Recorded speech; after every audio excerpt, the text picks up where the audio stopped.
আপনারা সবাই জানেন ইটালি যে কত সুন্দর, কিন্তু সবাই দেখছে না ইটালি যে কত সুন্দর। এটাই আমি আপনাদের মাঝে দেখানোর জন্য প্রতিনিয়ত ভিডিও দিয়ে যাচ্ছি। তো আজকে আপনাদের মাঝে দেখাবো রাতের ইটালি কেমন হয়, বা রাতের ইটালি কত সুন্দর।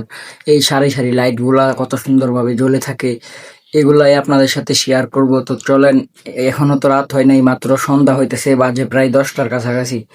তো চলেন এখন ফুটবল মাঠে যাব। ফুটবল মাঠে গিয়ে একটু জিম টিম করে ফুটবল টুটবল খেলে তারপরে আপনাদের সাথে রাতের এটা শেয়ার করব।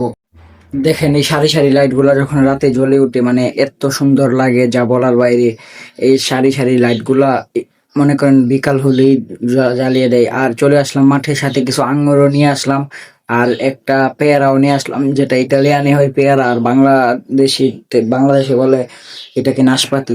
তো এটাও একটা নিয়ে আসলাম, দুইটা নিয়ে আইসা পড়লাম। এখন যাবো যা একটু জিম টিম করার জন্য যাবো।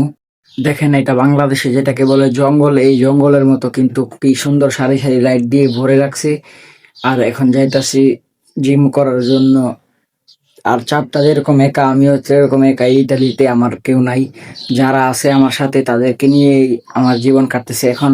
আশা করি সামনেও তাদেরকে নিয়েই জীবন কাটবে, কারণ এখন এখানে আমার কোনো পরিবার নেই। এখানে তারাই আমার বন্ধু, তারাই আমার ফ্যামিলি।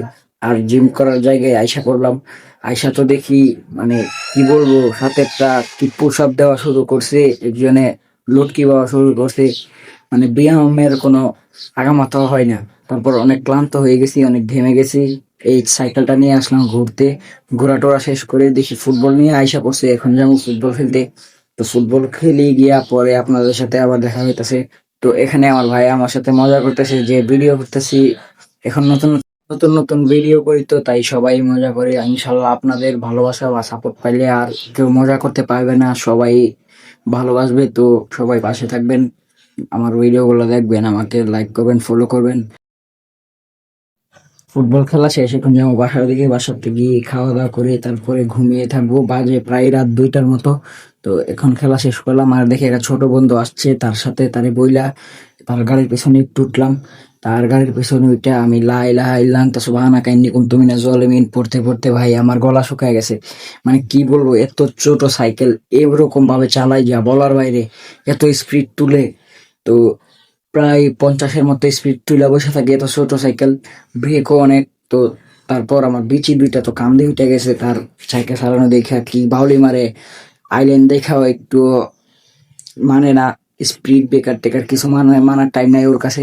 ও ওরা দৌড়া গাড়িটা চালাইতে চালাইতে ভাই তার পিছনে উঠে আমার এত ভয় লাগছে যা বলার বাইরে। আমার কোনো সময় গাড়ির পিছনে উঠে এত ভয় লাগে নাই। আইসা পড়লাম মজা টজা কইরা। দেখেন রাতের ইটালি সারি সারি লাইট গুলা কত সুন্দর ভাবে জ্বালায় রাখছে। তো এটা তো কিছুই না, আরো কত সুন্দর সুন্দর ভিউ আছে যা বলার বাইরে। আমরা আছি গ্রাম সাইডে, আর আমি যেহেতু গ্রামের ছেলে, তো গ্রামই আমার কাছে ভালো লাগে। এইটাই আমার কাছে অনেক ভালো লাগে, শহর সাইড আমার কাছে ভালো লাগে না। আমি একটা গ্রামের ছেলে হিসাবে বলছি যে এই জায়গাটা আমার কাছে মারাত্মক লাগে যা বলার বাইরে। মানে এত সুন্দর। এখানে কোনো বৃষ্টি মানুষ নেই, কোনো হাউকাও নাই, চিলাচিলি নাই। দেখেন আমার বাসা থেকে যে দেখা যায় কেউ নেই, একবারে ফাঁকা, কেউ থাকে না। তো আজকের মতো ভিডিওটা এই পর্যন্ত, সবাই ভালো থাকেন, আল্লাহ হাফেজ।